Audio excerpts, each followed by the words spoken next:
То есть внутри подшипник, то есть его не залезть, не смазать, ничего.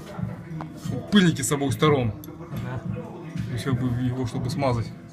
И внутри он скрипит. Да, внутри, да. Вот именно когда нагрузка идет, он полосту как бы не крутится, ничего, видно, под нагрузкой. Можно кого-нибудь, чтобы они сейчас завели в натяжку, дали. Ванька, сядь, тормоза нажми и вперед включи. Даже может быть назад откатиться, и потом на тормозах потихонечку вперед.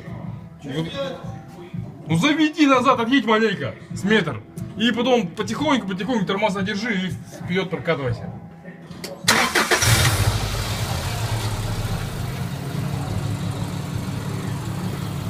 Стоп! Давай обратно. Потихонечку, тормоза держи, потихонечку. Стоп! Просто держи в натяг. Вот. Я не могу, то ли здесь он, То ли там,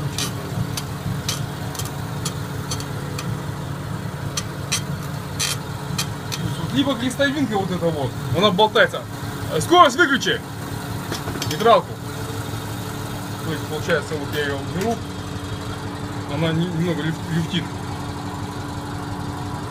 Немного. То есть, ну, возможно, что у меня вот был тоже недавно L200 был, скрип ужасный. Разбираю кардан, то есть смазка высохла, по металл, ну, то есть нагрузка идет, то есть было, и то он люфтит, то есть либо вот он, либо вот он.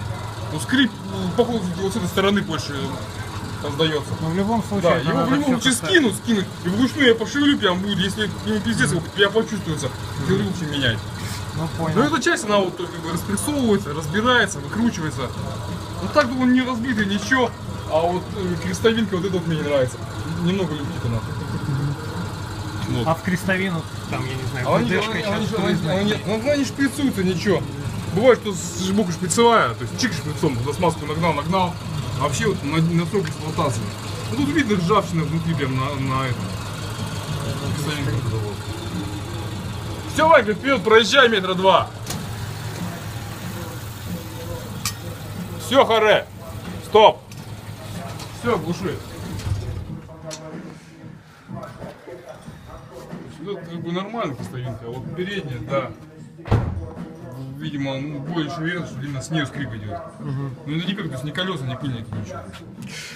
Ладно, понятно.